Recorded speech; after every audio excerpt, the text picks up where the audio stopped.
se groupent pour se défendre, et parce que c'est plus pratique pour veiller, pour la nuit, on peut faire des quarts, et puis on peut aussi surveiller, etc. Donc on est beaucoup moins vulnérable en groupe. Mais cela implique que l'on puisse avoir confiance dans un groupe. Et donc il se constitue nécessairement des liens de loyauté et toute une mythologie qui est très importante. On ne s'en perçoit pas vraiment parce qu'on est dans cette mythologie-là aujourd'hui, mais on ne s'aperçoit pas vraiment à quel point disons, toute notre constitution mentale repose sur cela. C'est-à-dire que concrètement, on n'a pas peur le jour parce qu'on a confiance dans cet état des choses, dans une police, etc. Alors que c'est pas forcément justifié. Les gens qui ont vécu dans des dictatures s'aperçoivent vite que ça peut très bien changer du tout au tout et que on devient excessivement vulnérable et la vie devient un cauchemar. Mais au jour le jour, disons, on se fait à l'idée qu'effectivement, dans une sécurité, on peut faire confiance à son voisin, il ne va pas venir nous casser la gueule, etc. Donc il y a un ensemble de codes qui sont, toutes les sociétés humaines ont eu, disons,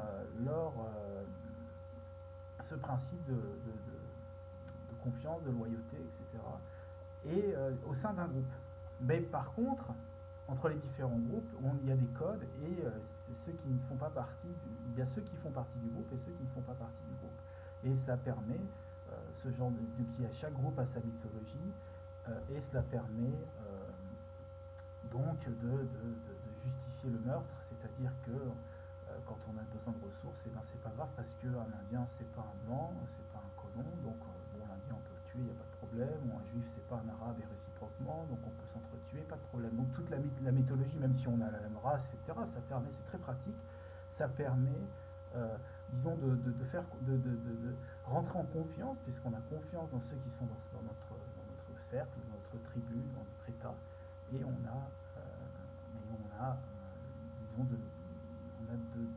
ça excuse le fait que par contre ceux qui sont en face, malgré, bon, je sais pas, quelques similarités, on peut les mettre en dehors de notre cercle et cela permet l'exclusion.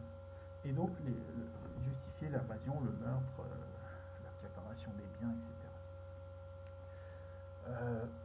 Et c'est bon, c'est un mécanisme qui aujourd'hui chacun se reconnaît dans différents groupes et a tendance à, que ce soit politique, etc. C'est un mécanisme très profondément ancré, les fascistes contre les antifascistes, etc. Chacun se met dans un groupe et l'autre en face est celui qui ne partage pas notre mythologie et qui éventuellement, on serait bien pratique qu'il meure, qu'il disparaisse comme ça. Il pourrait prendre sa place. Bon, alors, donc voilà, ça explique un peu la genèse de ce comportement qui est profondément ancré en nous. Donc tous ceux qui parlent de multiculturalisme, etc., il y a une grosse hypocrisie dans la mesure où justement la culture est cette façon de se différencier et de stigmatiser l'autre quelque part.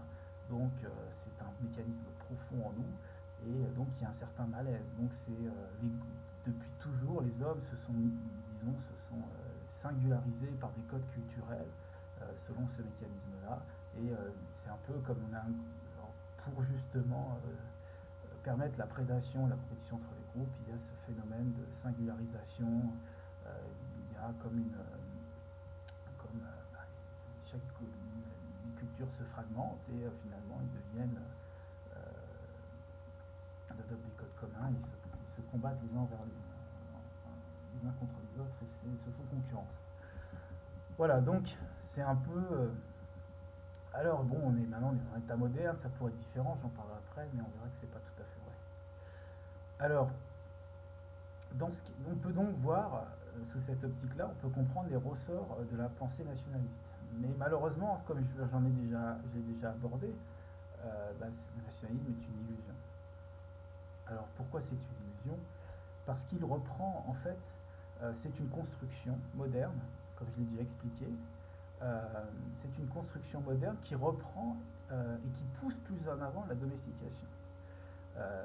Il y avait une domestication à chaque échelon, l'homme se domestique. Petit à petit, à mesure qu'il se densifie, donc même dans les populations de chasseurs-cueilleurs, toutes ne sont pas équivalentes. Il y en a qui sont très peu d'individus, en fonction des ressources, la façon d'exploiter. On voit qu'il y a une transition. Il n'y a pas les chasseurs-cueilleurs, par exemple en Amérique du Nord, ils exploitaient le paysage. Par exemple, ils brûlaient pour que le bison plus viennent pâturer à tel endroit, donc ça a pu augmenter la chasse et augmenter le nombre de bisons, etc. Donc il y avait déjà une gestion des paysages, ce qui explique qu'il y avait déjà il y avait déjà une domestication même au sein de ces chasseurs-cueilleurs. Donc il y a des gradations, et puis après, avec l'agriculture, c'est clair et net.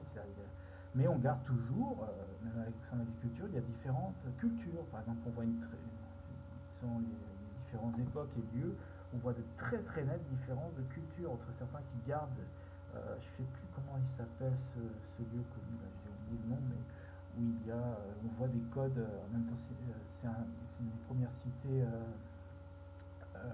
agricoles, grandes cités agricoles, où il y a quand même une mythologie de chasseurs-cueilleurs, alors que qu'on voit qu'à Göbekli Tepe c'est le contraire, on commence à avoir une mythologie humaine, humanisée, alors que ce sont encore des chasseurs-cueilleurs. Donc on voit bien que c'est plus compliqué que ça, mais qu'on arrive globalement à une gradation, et on arrive ainsi à l'état moderne. Mais avant l'état, il y a les tribus. Donc ça, j'en ai déjà parlé. Il y a une gradation en fonction du mode de production qui nécessite de plus en plus de coopération entre les individus, des entités de plus en plus grandes, et donc il y a une centralisation du pouvoir, c'est-à-dire qu'on passe des petits groupes de chasseurs-cueilleurs qui sont assez peu nombreux, et où le chef a peu d'autorité, et la scission est toujours possible.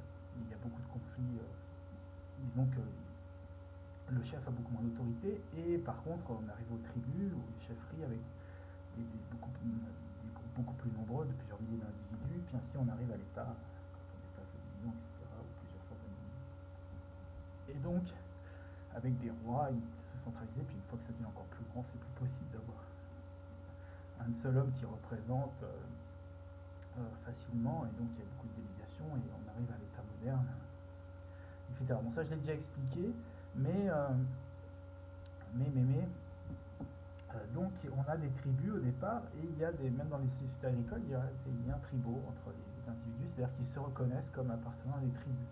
Et c'est encore le cas donc c'était plus ou moins le cas, on pourrait dire, dans les régions, et c'est surtout le cas, par exemple, encore aujourd'hui, dans certains pays du Moyen-Orient, où la notion d'État a eu toujours eu du mal à s'implanter. Et on voit par exemple en Irak qu'on parle toujours de liens tribaux, et c'est le cas en Afghanistan, etc. Et bon, dans pas mal d'endroits du Moyen-Orient et du Proche-Orient, etc. Et dans pas mal d'endroits du monde en fait. Parce que l'État, c'est un principe récent qui a été importé, exporté par. Même s'il y a eu des États, par exemple en Chine, il y a eu des empires, etc. Mais c'est globalement, c'est pas quelque chose d'universel. Ça dépend justement de la densification et du mode d'exploitation. Donc il y a des liens tribaux, et les gens se reconnaissent en fonction de ces liens tribaux. Et dans les États, l'État c'est autre chose. C'est-à-dire que donc c'est assez naturel finalement d'avoir un lien tribal, on se reconnaît entre personnes et on a une certaine confiance, personnes qui possèdent une même mythologie, ce qu'on appelle une religion de façon moderne, c'est ce qui relie les gens. Et quand on a la même religion, on se fait confiance. Si on est un chrétien, on suppose qu'il n'y a pas venir nous trucider parce qu'il y a un code, un machin, et il y a des commandements et qui font que si tu trucides, on vous apprend très petit, on est formaté. Et c'est pas du tout le cas, par exemple les païens, chez les Vikings, on avait tout à fait le droit de trucider un peu tout le monde, c'était tout à fait traditionnel. Et chez pas mal de peuples, il y avait une certaine glorification du meurtre selon certains codes, évidemment. Et chez nous, c'est pas le cas. Et on a été progressivement domestiqué pour assurer une société plus large, plus complexe et plus pacifique.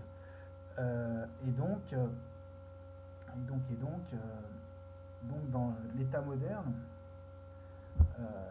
ces liens tribaux ont été supprimés petit à petit. En fait, ce qui s'est passé, c'est qu'il y avait l'État. C'est ça qui est important. Ce que je veux montrer, c'est qu'il y a une différence entre quand on passe de la tribu, donc du groupe, puis de la tribu, qui est quand même quelque chose qui a des valeurs communes, avec l'État.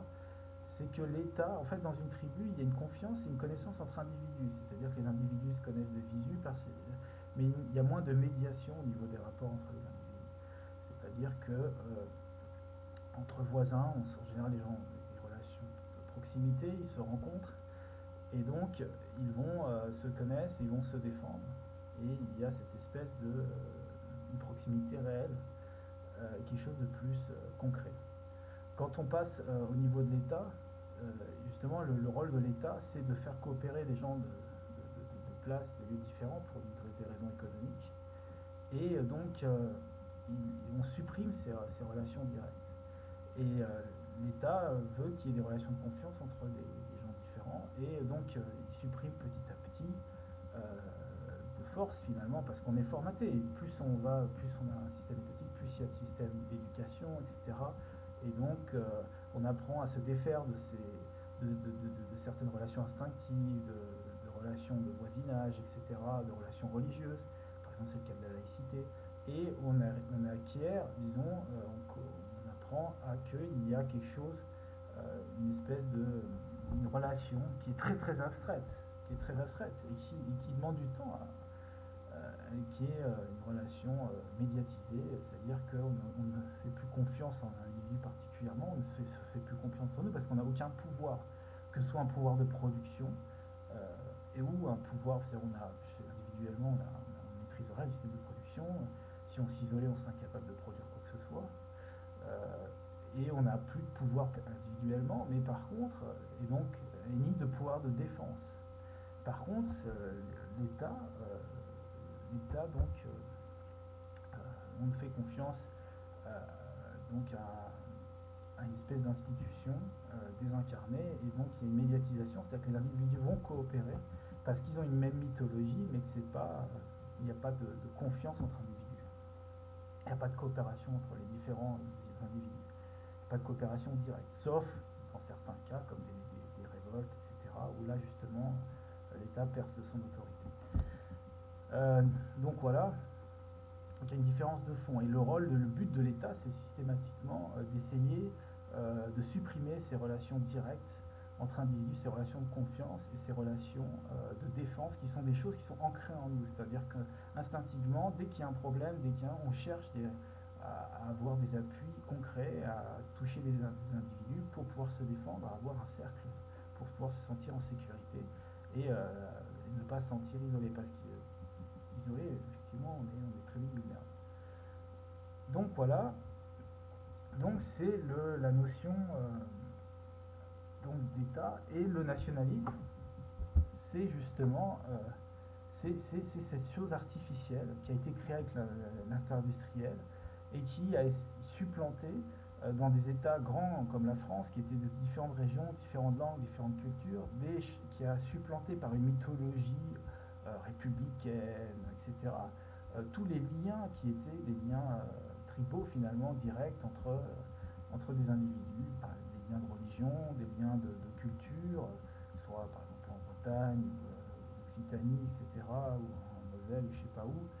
Les gens avaient des cultures régionales, et bon, ils se connaissaient, il y avait des systèmes de production, des organisations locales qui disaient que les gens avaient Bon, ben, on a centralisé tout ça, on a supprimé tout ça, et donc l'État s'est battu pour que. Il a remplacé toutes ces mythologies, qu'elles soient religieuses, etc., par une mythologie. Ça, ils en étaient bien conscients, hein, les révolutionnaires, les premiers, mais c'est général, c'est quelque chose qui s'est fait de façon un peu comme un réflexe, mais ils en étaient bien conscients. Par exemple, Ferry a dit qu'il fallait remplacer tout ce qui était les mythologies anciennes, etc., par une mythologie laïque, et c'est ce qu'on a fait. Et aujourd'hui, il y a tout un ensemble de mythologies désincarnées qu'on apprend dans les systèmes d'enseignement qui sont de plus en plus longs, dans lesquels on nous formate, pour devenir, disons, pour croire en ce système. Et ce qui fait qu'on a absolument confiance en lui, à la technique, au progrès, à la puissance des armées, etc., et qu'on ne remet pas tellement en cause au quotidien, et que on est incapable d'avoir des rapports directs avec d'autres individus pour essayer de faire autrement, essayer de produire autrement. Donc tout notre cadre aujourd'hui, on vit dans la culture d'institutions, d'entreprises. Les entreprises sont en fait ce qui régit nos vies. Ce sont aujourd'hui, ce sont elles, disons, qui ce ne sont plus. Voilà, c'est le cadre. Et donc on a cette mythologie nationaliste qui est née et qui a supplanté toutes ces mythologies anciennes. Et il y a évidemment un conflit entre ces anciennes mythologies et possible, euh, donc qu'elles coexistent. Ceci, ce n'est pas pour défendre la religion chrétienne, qui, à mon avis, je pourrais en parler, mais c'est aussi quelque chose de bâtard, ou la religion musulmane, peu importe. C'est l'intermédiaire entre, c'est là où sont constitués les premiers grands, pas l'État, mais finalement, grosses tribus agro-pastorales sont dotées de religion, c'est-à-dire de représentation humaine, pour marquer leur indépendance de la nature, et c'était avec une espèce d'idéologie folle, quoi, que la nature entière, etc., pouvait être soumise à l'homme, etc., et que l'homme avait un projet de se rapprocher de Dieu, etc. Donc c'était